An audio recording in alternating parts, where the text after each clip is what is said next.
There was a play that we were thinking about doing, and we didn't understand it. I mean, let's be honest. Yes, we didn't understand. There was a play that we thought about maybe producing, but on the page it sat there really intimidating us. It was a tough play to read. You've clicked on Behind the Buzz, a Public Fit Theater Company's podcast scrutinizing the myriad details that made up the production of some of our most popular past shows. I'm Joe Kukin, producing director here at APF in Las Vegas, Nevada, joined by artistic director Anne-Marie Pereth, and together we'll be telling stories about the work that went into bringing these very special plays to life. This is episode number one, and today the conversation will be about Margaret Edson's Wit, the opening show of our 2017-2018 season. We'll be joined by actors Tina Rice, Andrew Calvert, as well as Barbara Caldwell, a nurse practitioner with Comprehensive Cancer Centers of Nevada, who was instrumental in not only staging the medical moments in the play, but also in connecting our company with real-life patients struggling with the very specific disease that was the focus of Edson's Pulitzer Prize-winning work. So, let's talk about wit. You know, AM, we should probably talk a little bit about the origin of a Public Fit Theater Company, just as a company and how we came to be. There might be people who haven't heard the story or want to hear it again because it's just a good one. Well, I don't think most people know this, but you and I have known each other for about 40 years? About 40, 45 years, yeah. A long time. And we were raised in Las Vegas, and we were part of a children's theater where we got our training. Having been part of this community for like a really long time, we wanted to create a theater company that was a professional theater company, and we wanted to pay artists. Well, Vegas deserves it, right? I mean, we have seen small theaters come and go, and people have tried it before, and there's always been a sort of understanding that Vegas wasn't ready for that Vegas type of theater. is known as an entertainment capital. So people automatically assume that because it's in the entertainment capital of the world, that it's also a theatrical city. But once a lot of entertainers move here who have their origins in the theater, they realize that there are not a lot of professional theater companies here. So we decided that we were going to do that. There was a play that we were thinking about doing, and we didn't understand it. I mean, let's be honest. Yes, we didn't understand. There was a play that we thought about maybe producing, but on the page it sat there really intimidating us. It was a tough play to read. It was Adam Bach's Thugs. Yeah, Thugs by Adam Bach, part of his Office trilogy. Yes. And it was a really tough read, just sitting there on the page. So we got together with our buddies, our theatrical buddies, some of them of which who had not left for New York and LA yet, and we read the play. Out loud. Yeah. With each other. And then we had this wonderful discussion about the play. And I think that we all agreed that the discussion afterwards was informed the play. Yeah, well, and it was a lot of fun. It was maybe 2 or 3 times as much fun as actually just reading it. And we were getting emails from a bunch of our friends from all over the city saying, "Hey, I hear you guys are reading plays." And so then we were encouraged to go public. And here we are. That first play. 7 years later. Yeah, that first play we ran for, I think, just 2 weekends, a very short run. I know. In a theater that wasn't ours. I'd love to see that play again. And won a bunch of awards that year, I think. Yeah, we did. And then we went on to produce, 6 more seasons? The entire time we continued doing the readings, and we still do the readings. I think right now we consider ourselves doing a 7-show season with 3 shows in full production mode, and then 4 shows done as staged readings. Through that whole process, we've had our actual theater space has evolved from what was literally a bare floor, empty, dusty, dirty, decrepit warehouse, and is now a functional black box theater with a full bar and nightclub attached. That's been a remark. That's a whole other story. We've come a long way, baby. We have come a long way, baby. And as and we continued as well as we produced these shows, we continued the readings and kept true to our sort of original love, which was the discussion afterwards, right? Mm-hmm. We've taken to calling those discussions the buzz, and where some companies will do a talk back maybe on a Sunday matinee once during the run of a show, a public fit theater company. We buzz after every performance. We buzz after every reading. We buzz pretty much after everything we do. We invite the audience to come back and talk with us about their experience, about the themes of the play, the style of the show, what the playwright intended, and what they sort of gleaned from the theatrical experience. We call that, and it sounds a little pretentious, but I'm going to stand by it. We call that the unending conversation. And we truly believe that connection with our audiences make for some of the most engaged, connected audiences in town. They're certainly enthusiastic. Sometimes audiences will have some amazing insight, and we will have blind spots in our storytelling. Well, it's a reminder that audiences will discover and take away from every moment that you present on stage, the good and the bad. They will assign meaning to and interpret those moments for themselves in often very unique ways.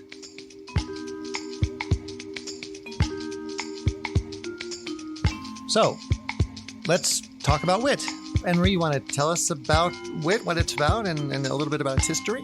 Well, Margaret Edson is the playwright of Wit, and when she was getting her education, she decided that she wanted to work at a part-time job in the oncology department in the 1980s, I think, and she was around a lot of ovarian cancer patients, which gave her the idea to write Wit. And it saw its actual original production at South Coast Rep, which is in Costa Mesa, California, in 1995. But what I think is interesting is that it didn't hit the off-Broadway scene until 1999. And if I remember in my research correctly, I think that the play was a bit longer. They had a lot longer. Yeah, they cut like an hour and a half out of it. Yeah, they had to do some revisions. So I bet you they workshopped it in order to get it into the state that it is now. Yeah, and it's the only play that Margaret Edson had written, right? Actually, yes. Yeah, one and done. Win the Pulitzer. I think she won the Pulitzer, and then she went into grad school. And then her grad school teacher had to teach a student who had won a Pulitzer. Sitting in the front row. Yeah, that'd be a little intimidating. I would think so. And she had, after all of this acclaim, and there was a film made of it. It finally reached Broadway in 2012 with a revival starring Cynthia Nixon. But after all of this, Margaret Edson went back to teaching. Right? She's not in the theater world much anymore. Yeah, she was getting the training in order to be a Renaissance scholar, in literature. But she ended up spending the summer doing some volunteer work and helping children learn how to read. And from that point, she was hooked, and she changed the direction of her life and became a school teacher. And that's what she's doing now. She's actually working with kids with reading disabilities. I think she lives in Atlanta, Georgia, and I think she's a social studies teacher. That's remarkable. Wit actually won the Pulitzer without seeing a Broadway run. In fact, when it premiered with Kathleen Chalfant, right? Yeah, received a lot of acclaim, but never made that switch to Broadway. In fact, it won the Pulitzer before being on Broadway. It was made into a movie, and then finally, it didn't see a Broadway run until 2012 when there was a revival with Cynthia Nixon. So Wit is basically about a woman who's an Ivy League scholar. And she starts off the play by telling us that she has cancer. And throughout the play, we come to find out that she receives 8 rounds of chemotherapy, and all of her strategies in life, her intellect, her strength, her toughness don't serve her. What ends up being the big discovery in life is about her finding compassion with a particular nurse named Susie. And she discovers that compassion and love over a simple thing as a popsicle. I think it's important just to point out for those that may not have seen the play too, that it really is, it's pretty much a one-woman show, right? Vivian Baring never leaves the stage. She talks directly to the audience. There's no fourth wall at all, although there are a number of flashbacks in the play. But she really, it's a very long monologue with interspersed scenes. I would describe it that way. Is that fair? Yeah, I hate to say that it is a one-woman show. No, you're right. I don't mean to contradict you, but and I don't mean to disparage the other actors in the play, because but I feel like Susie really serves the play, and that's the nurse who has a lot of compassion. And I feel like Andrew's role of Jason Posner, he is the antagonist vehicle in the play. There are a lot of important characters. You're absolutely right. I think I wanted to draw focus to, I think, the fourth wall breaking monologues of the show, the way the audience is treated sort of as her confidant as she goes through this process. And you mentioned, the 8 sessions of chemotherapy, but it's experimental chemotherapy and really harsh, very serious. Well, I think the premise of the chemotherapy is nobody's been given that much chemotherapy and survived. And because she's tough, she does survive the 8 rounds, but then eventually gives into it. So what was it about the play that it finally ended up being on our short list of shows to do? Why did you choose Wit to put into the season? Well, I was teaching women's playwrights at UNLV, and I had a spectacular experience with my students that semester. And that play ended up having the most profound effect on them. So it really made me take a step back and look at the seriousness of that play. Well, wait a second. What was it about the show that a profound impact? In what way? I think they were all touched by her journey in terms of how she was such a guarded character and how her discovery of finding connection, even though it's very late in her life, right before she dies, that was what had a profound effect on the students. And I thought, well, if it's having a profound effect on people who are so young, right, who are just starting life, then I think also that it would have a profound effect on multiple people, on our audience.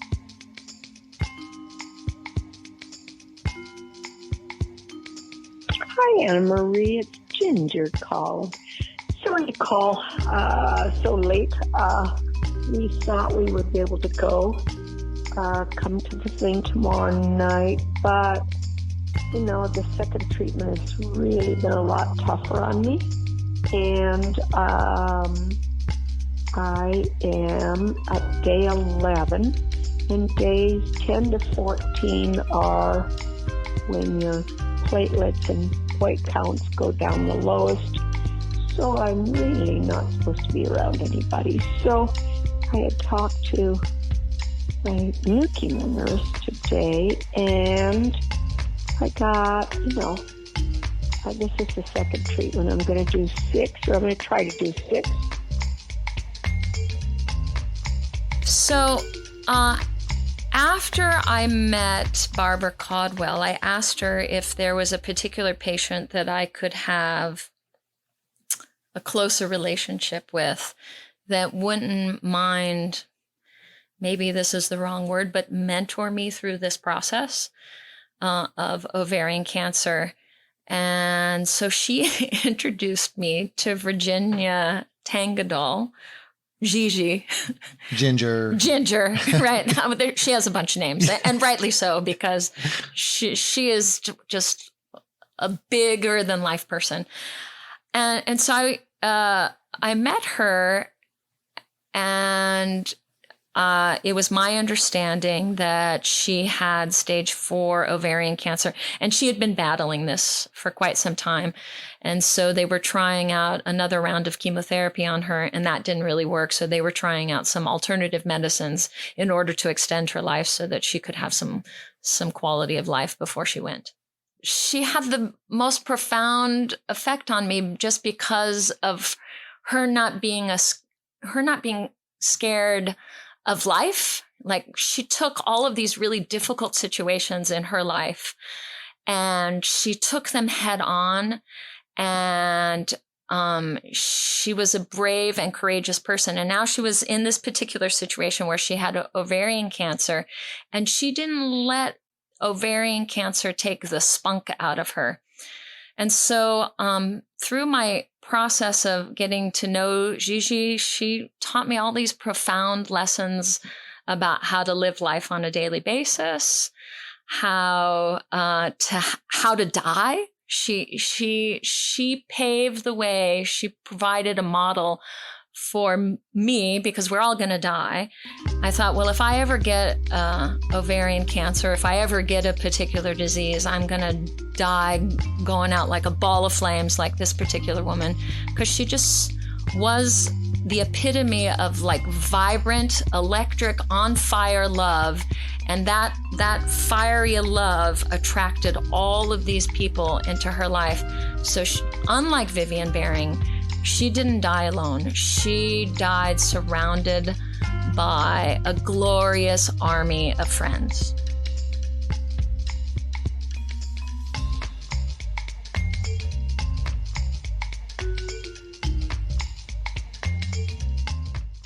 And joining us in this conversation today, we have Tina Rice.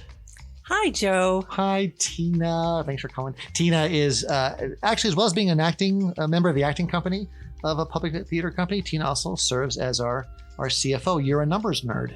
I am. I love the numbers. And with Tina, we're also joined by Andrew Calvert. Hello.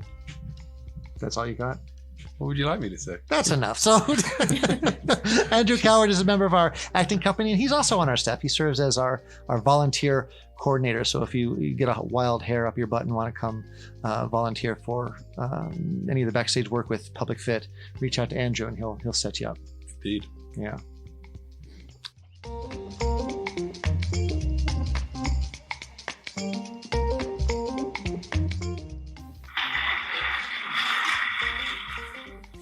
Hi! How are you feeling today? Great, that's just great. This is not my standard greeting, I assure you. I tend towards something a little more formal, a little less inquisitive, such as say, hello.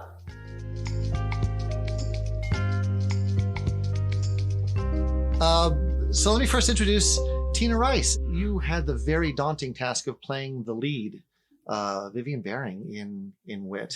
I had the extraordinary pleasure of playing the lead of Wit. It was a daunting task, but I also remember it as being an extremely special time. So I enjoyed it very much. It's a type of role that doesn't come around all the time. It's kind of once in a lifetime role. And I think the subject matter being cancer, I realized going through the buzzes after the show that it touches so many people on so many different ways. Everybody seemed to have a relationship that either they had a loved one, they themselves had experience with cancer. Everybody had a story and seemed to relate to cancer in some way. In your interactions with Virginia, did you draw from her to create Vivian at all? I mean, she was not Vivian-esque, but yeah, that's true. They were different characters. They're much different people entirely. Yeah. But what I remember the same way Anne Marie remembers, that she just had so much life still to want to live. So she still had so much fight in her and so much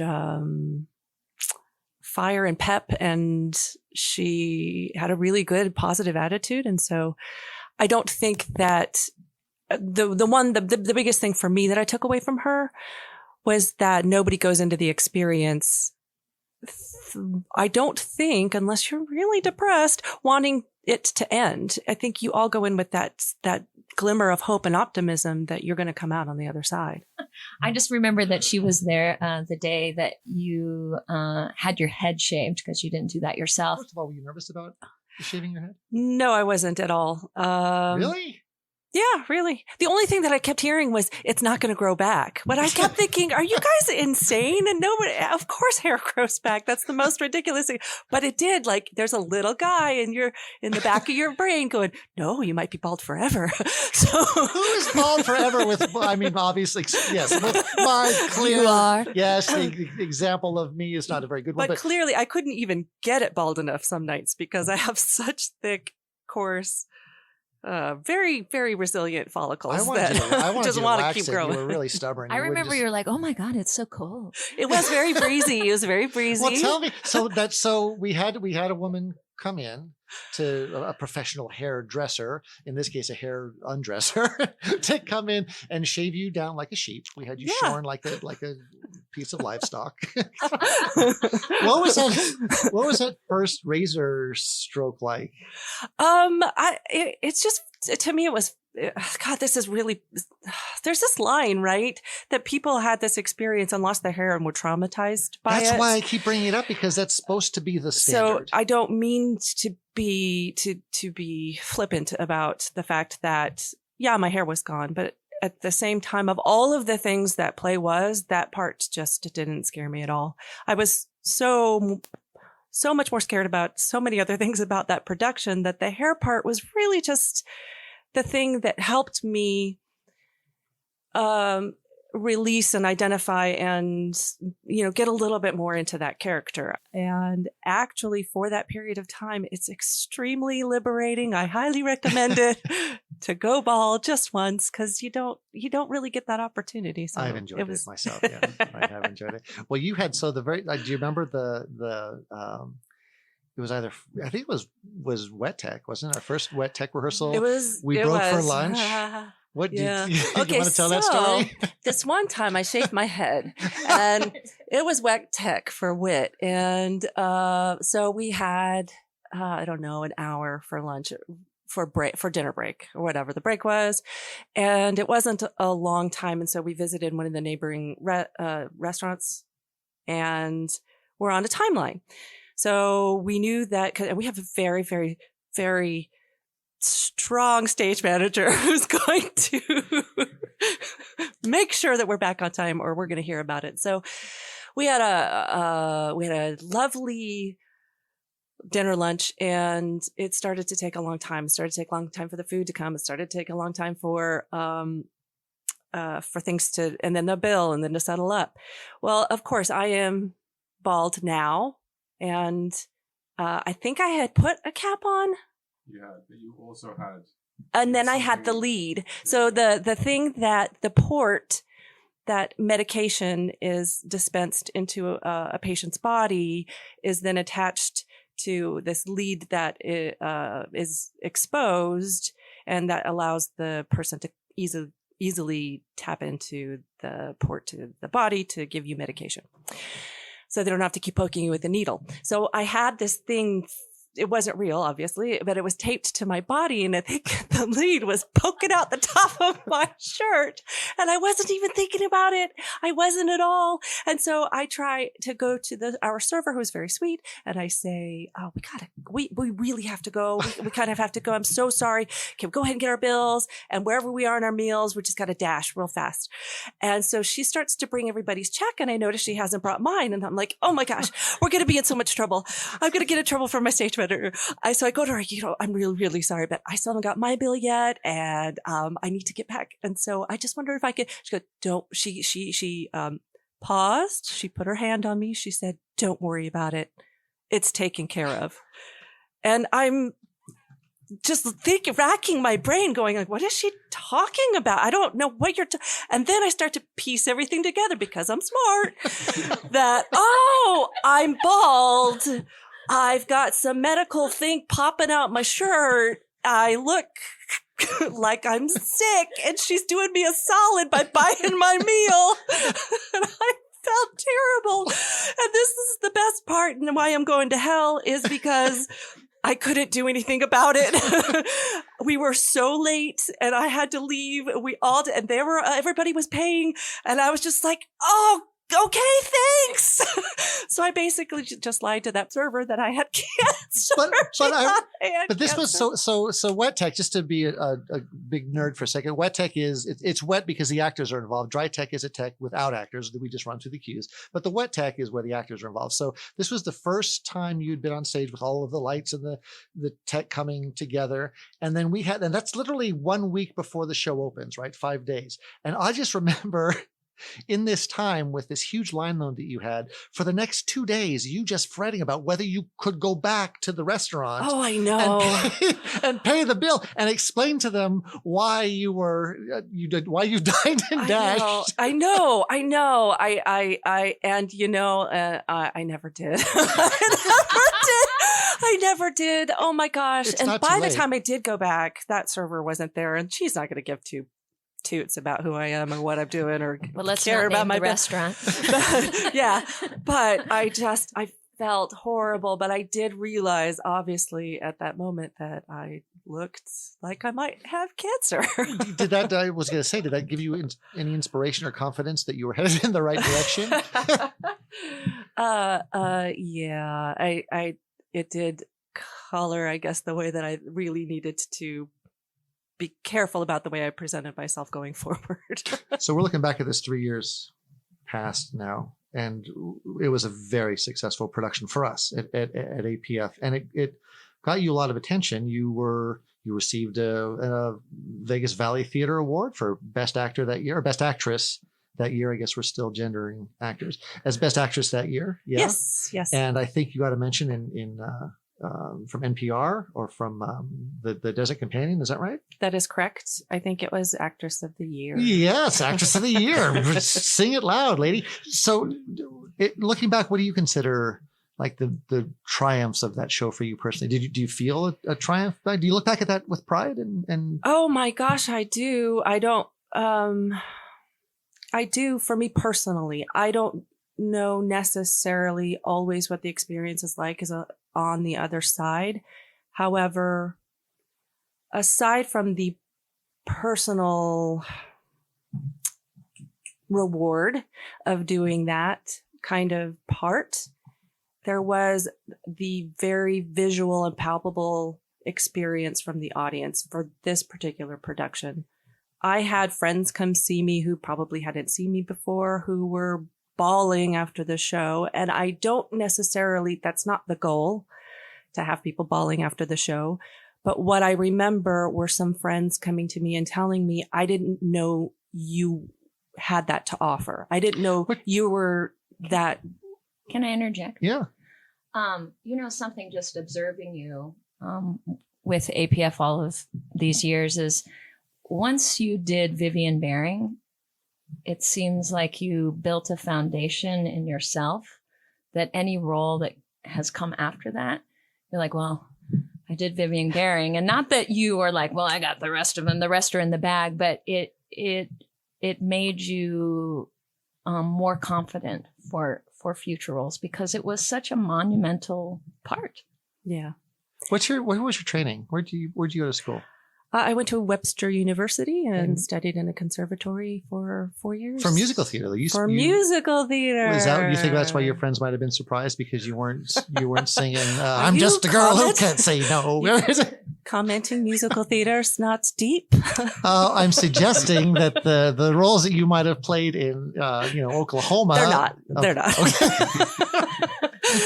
They're not like that. Well, another thing too was me personally, Tina, was not used to all of that kind of emotion of that life and death on stage kind of experience. And I was really worried I wasn't going to be able to click into that. And luckily, for some reason, I really just got so attached to her and really that it wasn't like it was hard for me to explain. It wasn't Tina up there doing that.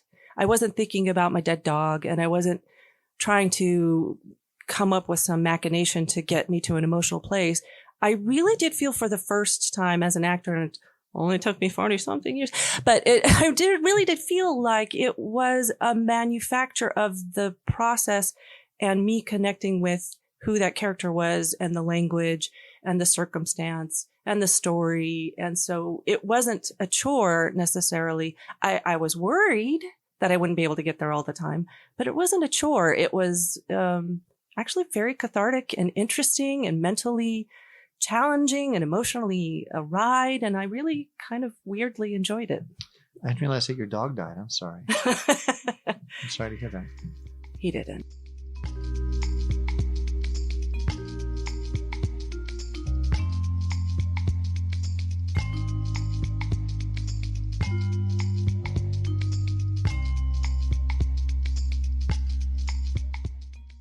Hi, Professor Baring. I'm Dr. Posner, clinical fellow in the medical oncology branch, working with Dr. Kalikia. Professor Baring, I was an undergraduate at the U. I took your course in 17th century poetry. You did. Yes, I thought it was excellent. Thank you. Were you an English major? No, biochemistry, but you can't get into med school unless you're well-rounded. And I made a bet with myself that I could get an A in the 3 hardest courses on campus. How'd you do, Jay? Success. Really? A minus. So Andrew, you played a doctor in Wit, Jason Posner. And your dad's a doctor. That must have been helpful. Yeah, very helpful. I remember I'd actually before I was cast, I had a trip planned back home, pre-planned, which I was worried was going to get interrupted, the rehearsal process, which it did, but actually it was extremely useful to go back. I remember sitting in the conservatory with him, going through the script, practically line by line, and saying, okay, so what does this mean? What is he talking about? What does this drug do? What are the effects of this drug? Why is he saying this? Why is this important? What kind of doctor is your dad? He was in general practice for 40 years, basically his entire career. He specialized in sports medicine. Really? I didn't know that. Yeah, he traveled with the British athletics team. I don't know what that is. Is that the British athletics team? Oh, what you call it, track and field. Oh, thank you. Oh my goodness. I do. We call it athletics. You call it track and field. So yeah, he went to the Olympics a couple of times with the British team. Oh, that's cool. I had no idea. That's but that was his side gig of believe it or not. So yeah, he spent most of his time, but it was, I shouldn't be surprised, but he knew a tremendous amount about the script, and he'd read the script before I'd even shown up. He's that kind of dad. He was excited for this project for me, and it was something I had been out of the game for a little bit. This was the first time I'd been auditioned and been cast with something. But wait, was this your first public fit show? Yeah, this was certainly the first time I'd been cast in a public fit show. Yeah, absolutely. So it was huge because I didn't really know everybody very well. Yeah. And it was obviously quite intimidating. I knew the standard and I knew the talent that I was in the room with. And I knew that from day one, from the read-throughs and the way that all the work was being approached. It was so familiar, but I hadn't been in a room quite like it in quite a long time. And yeah, I needed to, pull my weight. I didn't want to let anybody down, and I wanted to, do my prep and really know and bring my A game, because it's one thing to say I'm not a doctor but I play one on TV, but you can tell who knows what they're talking about and who doesn't in shows or plays or whatever it is. And it was important to me, despite never having the ability, I don't think, to ever really have made it as a doctor. But I did need to know what I was talking about. Was that an interest of yours? Did you ever want to be a doctor? No, not at all. No. Your dad didn't push you in that direction? No, not at all, actually. No, my parents were disgusting. They were just super supportive of anything I wanted to do. So I'm incredibly grateful for that. Because I had similar disgusting parents, yeah. I mean, I do remember my dad, when I said that I wanted to go to drama school instead of going to university. I think that was the first time he said pardon. Without utter relentless support. And his deal was that I had to get into, you audition to get to drama school. His deal was I had to get into at least more than one in order to prove that I wasn't, unfortunately, I did. And, he's the kind of dad that he took me. This was back when I was 17, 18. He took me to all the auditions, and then he took me all to the second round of auditions to get in. And he was able to support the work all the way through. So he was great. And so, yeah, like I said, when we sat down in the conservatory and we really broke it down, that was instrumental to everything. I mean, it changed everything. I was winging it to a certain extent in that first read through, struggling through those, pretty big words essentially. And I was like, it's all Latin to me. Do you remember any of them? Do you remember any of those lines? The specifics of the things that I have memories of, his visualizations of the cells multiplying over and over, and his fascination with cancer and the way that exists as an organism, as a thing versus anything else. And that's what was driving him the whole time.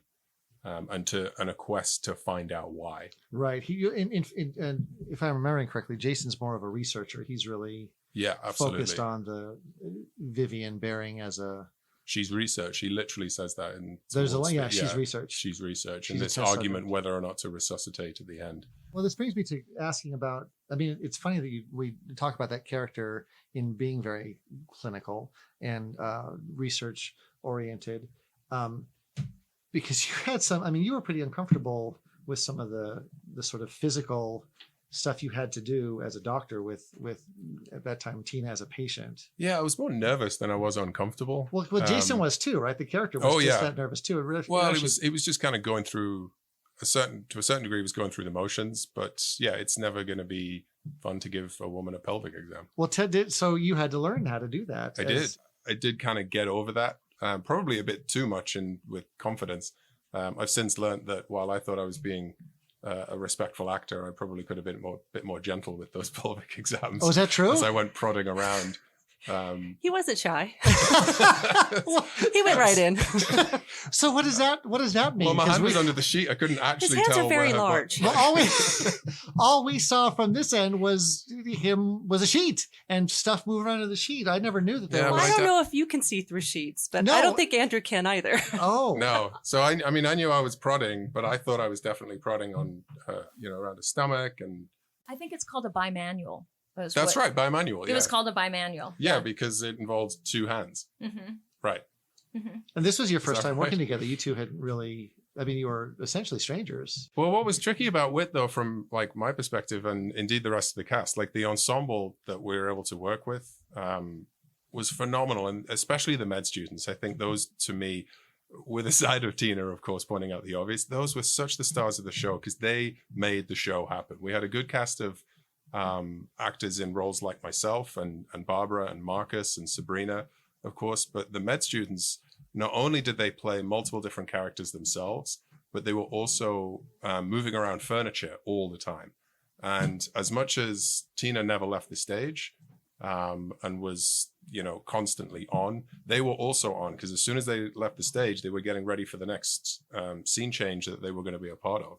And I actually didn't have to deal with any of that responsibility because I was just the guy playing the doctor. So I didn't have to deal with the props and the stuff on the wheel and getting it all right. And no matter, you could say any line in the play and they knew exactly whereabouts in the building they should be standing, whether it was on stage or off.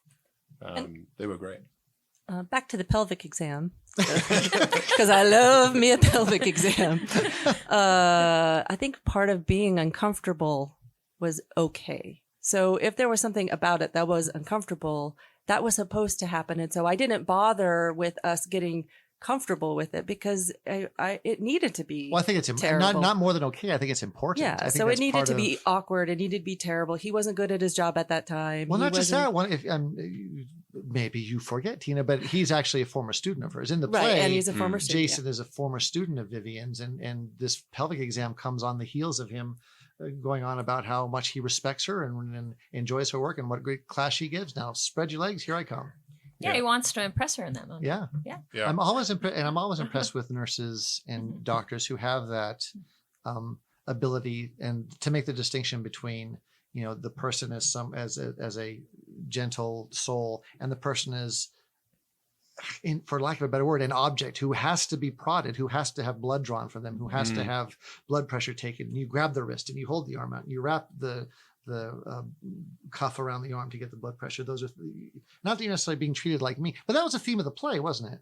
But yeah, the theme of the play is that there are certain doctors that treat patients like objects, and that there are certain nurses or doctors in the medical field who have a lot of humanity. And one of the things I remember that actually Andrew said in a buzz, and I think you got this from your father. Do you remember? Yeah, absolutely. Well, just it came up a lot that during the buzz that people were like, oh yeah, I've met that doctor. What a terrible doctor he was. Such a lack of humanity, a lack of bedside manner and so forth.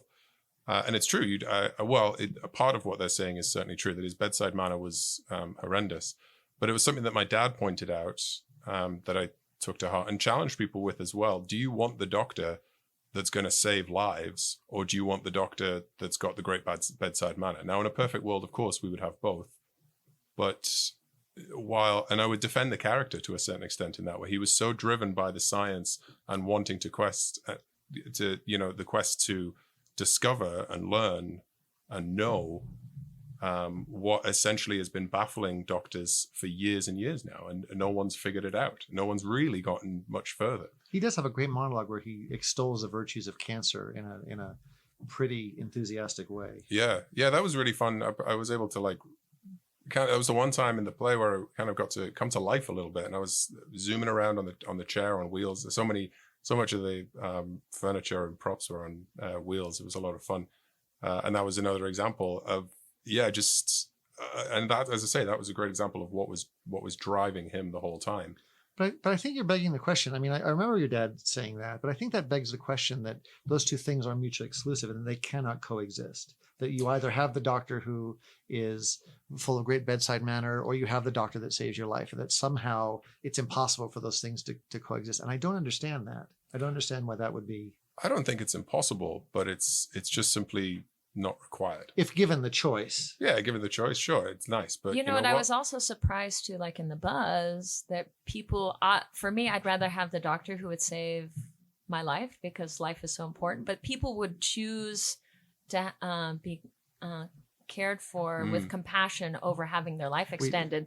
And that would blow my mind. And it wasn't until that question was raised by you in The Buzz that I actually really thought about that with some depth. One of the things that I want to talk about too was the distinction. You guys can help too, because you were both involved in, well, you weren't involved in the vomit rocket scene, but you were certainly involved in Cold Blue. And that part of Wit I think is approached as a very, in some ways, even though she's talking to the audience, it's still a very realistic play in a lot of ways, right? The medical staff behaves in a very realistic manner, and her discussions about her feelings tend to be very realistic. But it has a flashback sequence, it has a lecture hall sequence, so there's elements of some expressionism in it.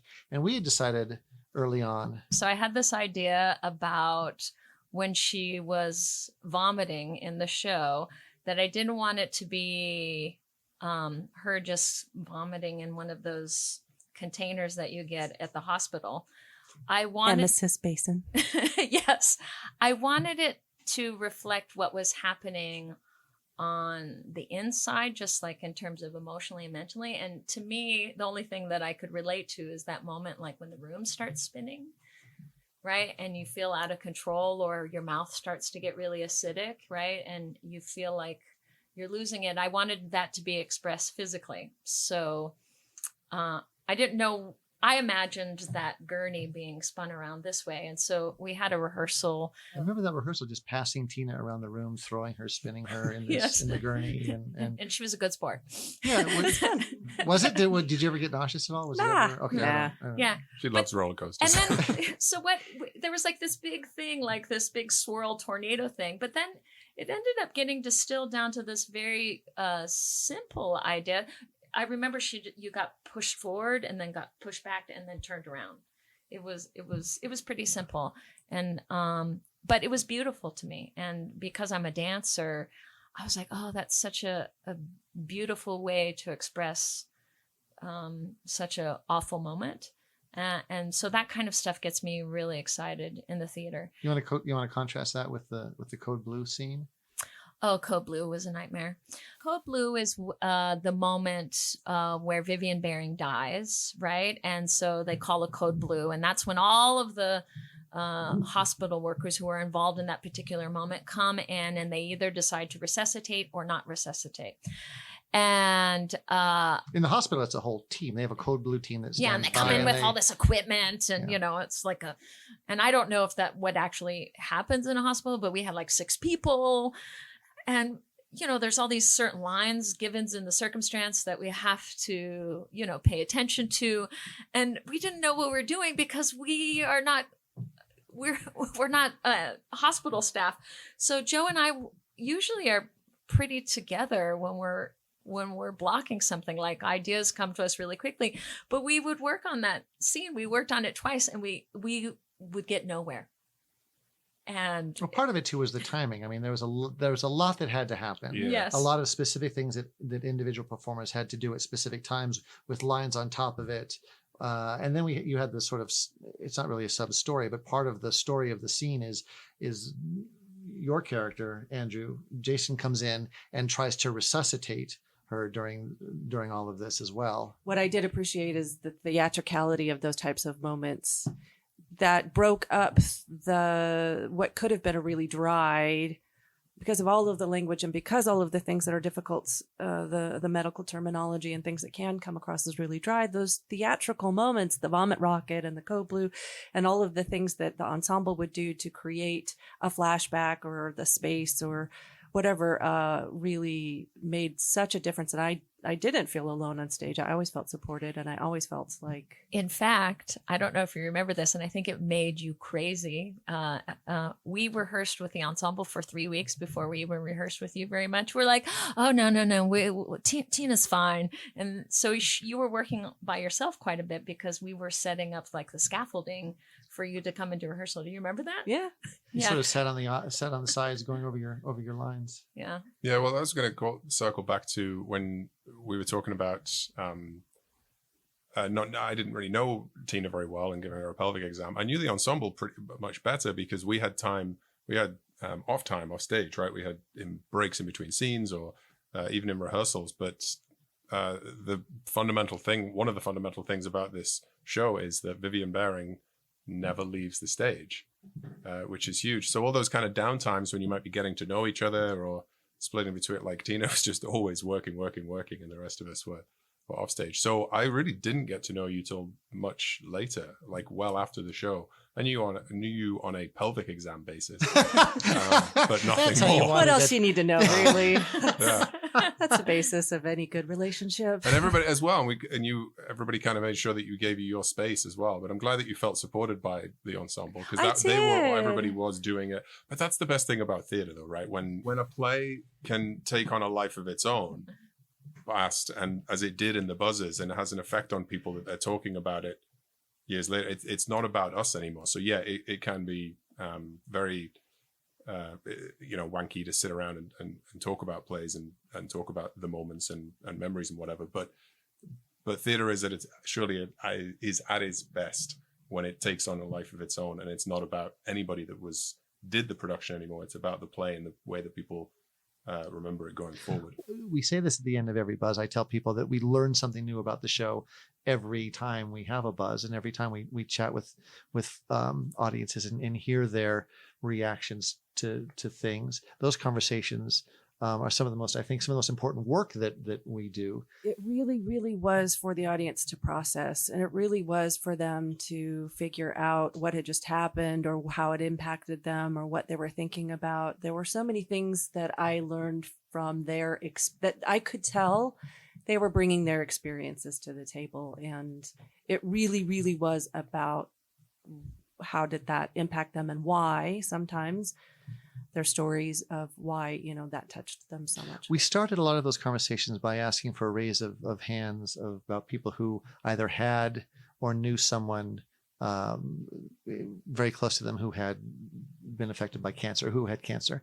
And I don't recall a single buzz where 100% of the hands did not go up. I think every time we opened with that question, 100% of the people who stayed to buzz about the show raised their hands and were. I can remember some controversial moments. So yeah. We have some people that are our regular audience members, and some of them are doctors, and they got offended by their show because they felt like doctors weren't represented in such a favorable light. And so we had to have a conversation. They would express that and say, well, I'm not that kind of doctor. And we had to have that discussion. We're saying, well, this is just one perspective. This is not the universal perspective. Yeah, but by the same token, I remember instances in the buzz where people would say, as a cancer survivor, that's exactly what doctors are like. That's exactly how I was treated. And nurses as well who would say that. Yeah. Yeah, we had a lot of nurses come to the show. It's and I know that doctor. I know. Yeah, absolutely. I was like, ooh. Yeah, we've had to, as a nurse, I've had to save that doctor's ass any number of times. And we heard from a lot of nurses. It's funny that doctors would think that this show is about doctors. Ouch. Well, because I don't think it's in no way. But he is the bad guy. I mean, he is one of the bad guys, I wouldn't say right? bad guy. No, but he is coming across kind of a jerk. So he's kind of the bad guy, no? There aren't a lot of bad guys in there, but he's a bad guy. Cancer's the bad guy. Yeah, cancer's the bad guy. He's trying to protect you from the bad guy and just doing his version of that. I don't think the Doctor's a bad guy at all. I think he's driven by different things. Fair enough. But it's funny. And I think it's funny that's your verve again for trying to advocate for the character's good intentions, which might come off because even the more across senior Doctor, who did have a little bit more of a bedside manner, Yeah. Marcus Weiss, of course, did a wonderful portrayal of Dr. Kalikian. And yeah, he had more of a bedside manner, but it's still not a great bedside manner. But the doctors are not the enemy. I really think that I think that they've sort of battled for who had the worst bedside manner. I think Kalikian in the first scene. Oh, really? Kalikian was ego, right? Yeah, Kalikian was driven purely by ego, and he spends that first scene with Vivian sort of tooting his own horn and dismissing her intellect entirely. He when she says that she's also a doctor. Doesn't he make a point to I don't think he's dismissing it. I think they're having like an alliance, like, well, I do this, well, so do I. Well, I do this, so do I. I think he believes that his doctoring is certainly more important than her doctoring. There's a doctor of literature as a doctor of saving lives. I do remember that. Yeah. Yeah, and so it was always funny to me, the doctors who would react to the show in a way that, oh, this is an indictment of doctors.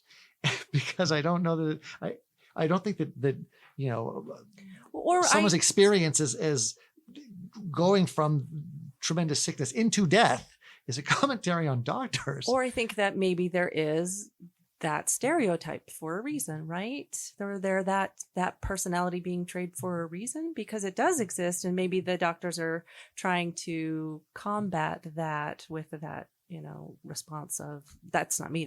I am a caring doctor. I think Tina said ego, or no, Anne-Marie says he's all ego, and somebody said he was all ego, and I think that is part of it, that you have to sublimate your ego sometimes in dealing and recognizing that you're working with a person, not with a disease. And I think part of what Kalikian saw, I mean, he sees her as research too immediately right away. It's keep pushing those fluids and. Well, I imagine you spend all of this time on the scientific end of the spectrum, and then all of a sudden you have to do this thing where you talk to a person, and how awful is that? I just want to cure you. I don't want to talk to you. Yeah. I don't want to talk to my numbers ever. I'm really super glad that they can't talk back. As an accountant. They just so we tend to see quiet. at APF we tend to see about between 20 and 35% of the audience will stay for a buzz on any given night generally. For WIT, that number was usually more than 50%. People would say for the buzz. But I remember specifically the night that we had arranged with the Women's Cancer Center of Nevada, where nearly 100% of the audience stayed. And it was an audience made up exclusively of healthcare providers who work specifically in the industry, and patients, women who either were going through uterine cancer or ovarian cancer and uterine cancer. We had a lot of cancers. We had a lot of cancers that night, but an audience full of patients. Do you guys remember that buzz? Yeah, that was a big night. I mean, that buzz went off the rails, because usually our buzzes are about the play, and that buzz was about Nathan Adelson spoke, which is hospice care, and then Gigi spoke about her cancer, and it was more about everybody's personal experience. Their personal experience with cancer versus the themes in the play. But I love that. That took on a life of its own, and was not about us anymore. And that's my favorite thing when doing a show, is when you start something and it has a ripple effect and it turns into something completely different. Oh no, I remember making eye contact with you, because we were like, what do we do now? Because none of the actors were talking. It was just all audience talking. And then Joe was barely moderating it, because they were just having this interchange back and forth. And it lasted, as I recall, quite a long time. It was easily another hour. Mm-hmm. I was sitting next to the hospice representative, and I just remember her being so caring and thoughtful about whatever the information was that she was presenting, and just being in awe about the fact that we were going through this experience with those people. It was. I think it should. Amory, do you feel like it changed?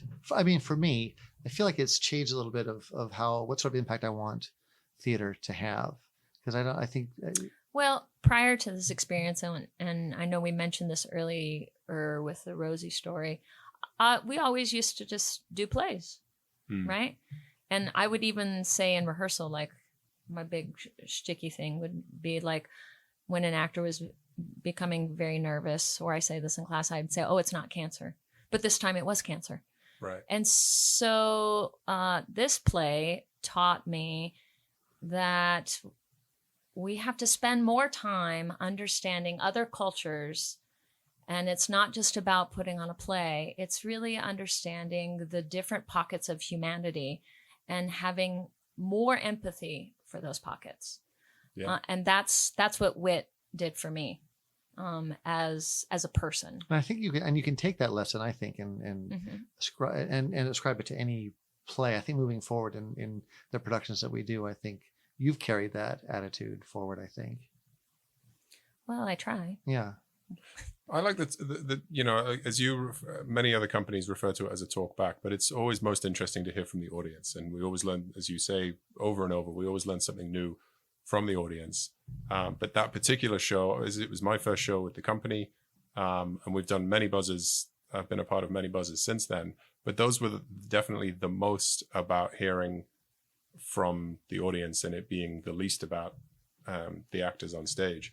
I remember what was interesting. I had a couple of people from work come to see it, a few managers and a few co-workers, but then my boss came to see it and my boss's boss came to see it. And he's pretty high up, right, in this, in the company I work for. And he stayed for the buzz. And I was like, why? And then it turned out because he'd been deeply affected. He'd gone through it himself. And it was, as I say, it was just as we recognized that so many people were affected by it.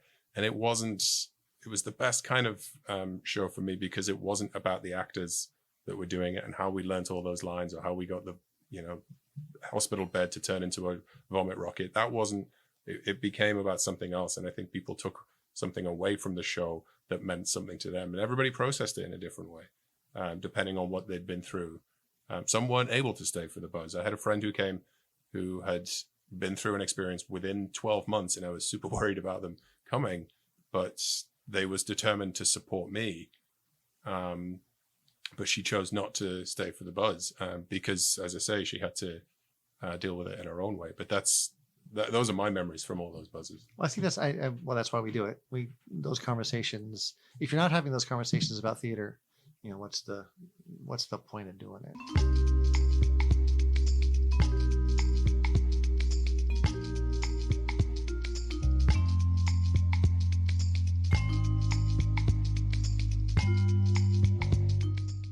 Hey, Barb. How are you? Hey, how are you guys? We're good. You keep it busy during a pandemic. Does that increase your workload at all? It hasn't really decreased it. Oh, that's okay. Fair. All right. Well, that's good. I'm glad that you're effective and productive as always. We're joined by Barbara Caldwell, MSN, APRN. And before I continue, can you tell me what those letters mean? You have a lot of letters after your name, Barb. It's just It's just a Master's of Science in Nursing and an advanced practice registered nurse or a nurse practitioner. Nurse practitioner with the Comprehensive Cancer Centers of Nevada. Is that right? That's correct. Yeah. Yeah. And you were, we've said this 100 times. I'll say it one more time. Absolutely instrumental, not just in connecting us with cancer patients and their experiences, but also in serving as the advisor for all of the medical practices that we had to recreate in the play. So I don't know if you know how I ended up getting to know you. Remember Rosie? Oh, yeah. Rosie. Okay. So I was at the gym and she comes in and she asked me, "Oh, Amory, what are you up to?" I was like, "Oh, I'm working on this play called Wit. It's about ovarian cancer." And in that moment, she said to me, "I have ovarian cancer," in this very cheery voice because she's a very cheery person. And I felt horrible in that moment. I just was like, wow, I really stuck my foot in it. And she systematically said, oh no, you have to meet Barbara. You have to meet this woman. And I was like, and in that moment, in that split second, I thought, oh, doing this play is more than a play. It's about learning about another community. But then I never told you this. I was so terrified in meeting you and also meeting the patients, because I thought in my very bubbly way, I would say something that would be offensive or hurtful or cause emotional trauma to somebody in the room while they were going through this really tough experience. And then also, I had called many of the cancer centers in Las Vegas, and nobody had called me back. So when I called you, and you were like, oh yeah, come on in. And you were like, yeah, come on.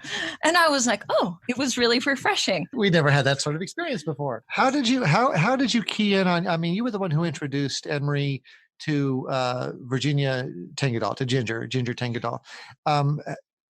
Did you, I mean, you obviously had a number of patients who were probably within similar conditions. What was it about Virginia that you felt was she was the woman to bring Anne-Marie on this journey? How about her red sneakers? Yeah. And her red hair. Her red chucks. I mean, man, she'd come in there. She was it. There was just, I am wearing, this is my Ginger ring. She gave this to me before she died. And she talked to me this morning. She goes, you put that ring on, because I haven't worn it for a bit. And I also do talks for the medication that gave her 6 months of really good life near the end, a PARP inhibitor. And every time I go do a talk, she goes with me. So I don't know, we just had a connection. And her sister, who is so different, who's the bailiff, who's 6 foot tall and drives, packing a gun and drives a huge pickup truck. And here's Ginger. They're just such cool people. Such cool people. Do you remember that first meeting with Anne-Marie and Ginger? Oh, yeah. Ginger, so in order to get her this new drug, you had to meet certain criteria. And one was to introduce a type of chemotherapy called a platinum. It was carboplatin. And I'm not kidding you. Wasn't it like 15 minutes before you walked in, she had a reaction? She was beet red. Oh, that was our second meeting. So in our first meeting, you introduced me to Ginger, and I sat with her for about 2 hours actually, and she told me her life story. But in the second meeting, I remember the moment clearly. You invited me in, and she was having a anaphylactic reaction to the right, and you were like, Anne-Marie, come here. And you kind of waved your arm, and I was like, oh my God. And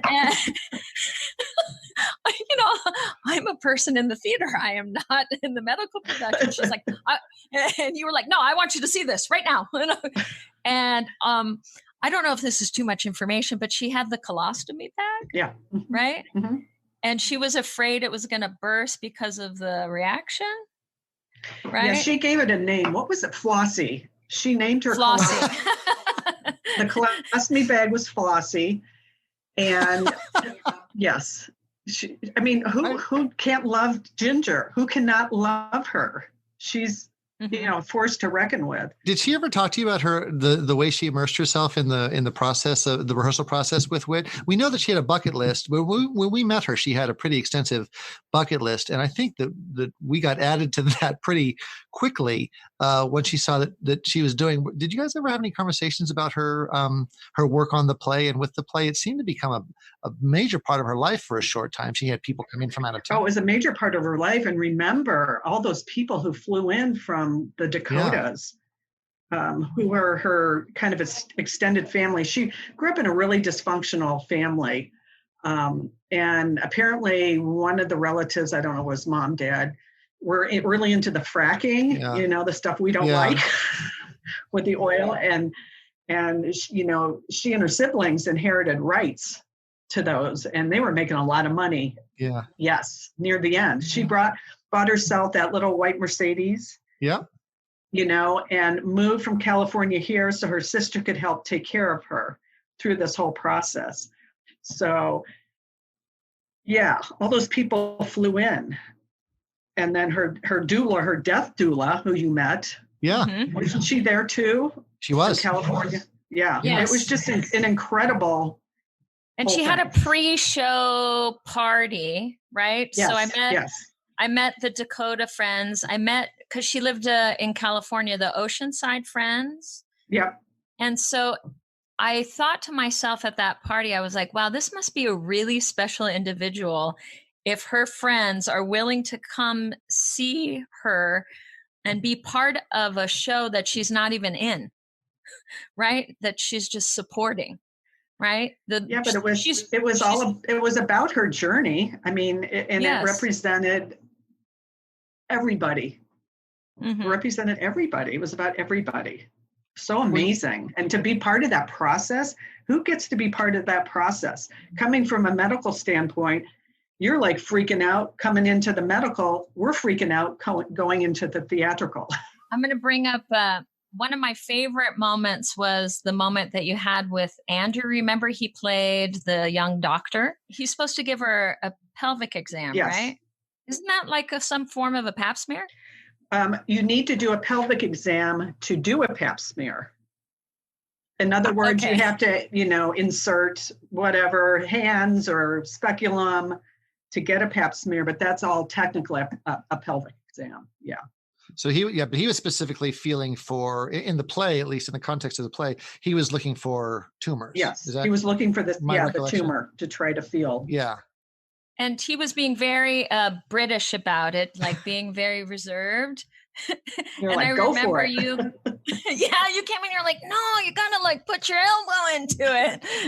And you started like really, like kind of treating Tina's belly like, And she was like, what? Yeah, but that was what was needed in order to make that moment sell. Otherwise, no one was going to believe what it is that we were doing.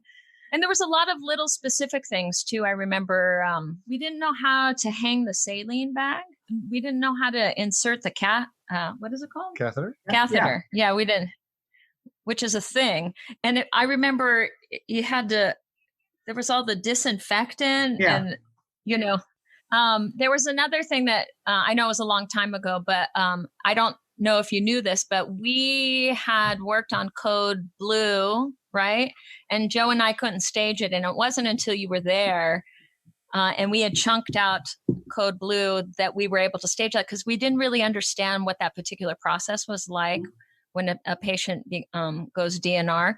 And you walked us through that. You kind of gave us the tip off for every single moment, because there was a lot of people on stage. Yeah, there were a lot. My favorite recollection, I don't know if you remember this, Barb, was that we were trying to find a crash cart. Wasn't it like a toolbox? Yeah, you said just get a toolbox. It's what it is. It's basically a toolbox. Because I was looking for something really specific, and I thought high tech and whatever, and you were like, get a toolbox.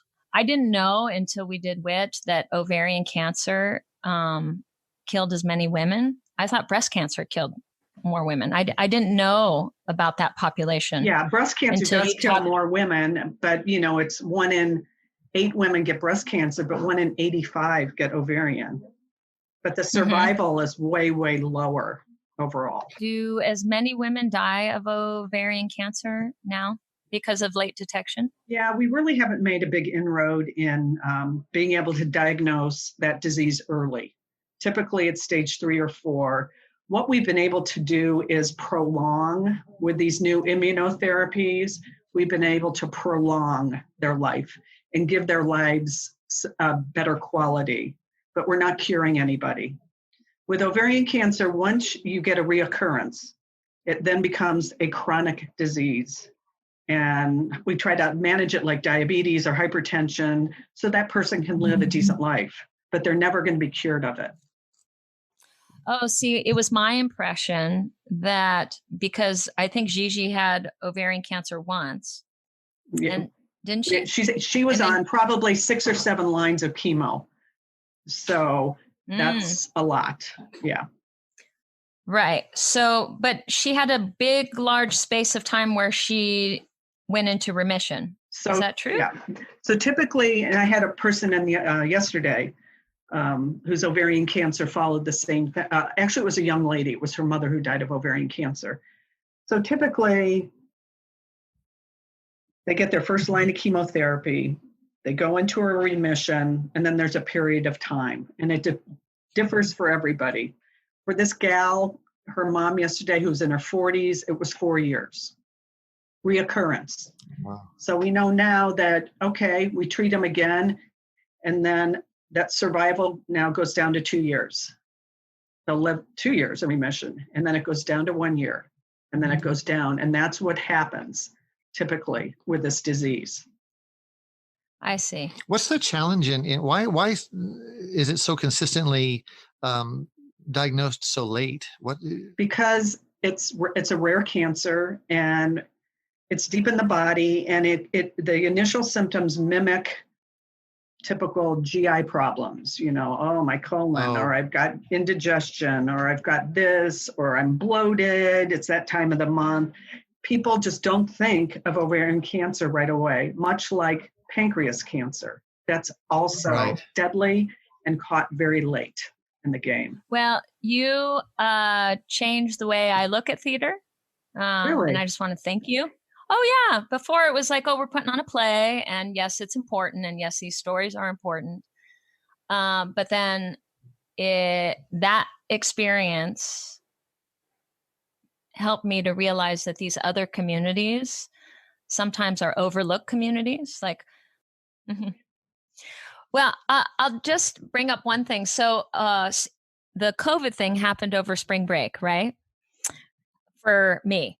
And so when we came back from spring break, the play that I had my kids reading in Women's Playwrights was Wit. Oh. And and I was a little like, that was what was scheduled on the syllabus. And I was like, oh no, am I going to be doing harm here? No. And it was actually the best thing that could have happened for the semester, because they could use the play as a vehicle to talk about their feelings, about what was happening to them personally.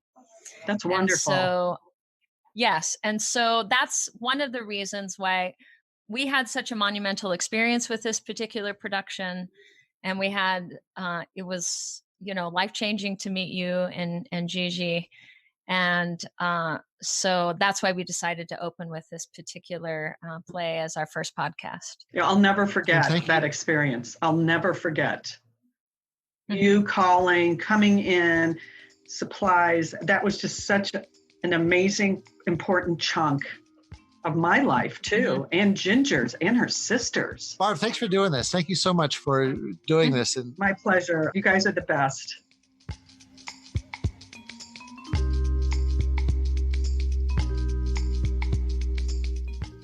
That was nice to remember some of those things. I had forgotten some of those stories and the connections that Ginger.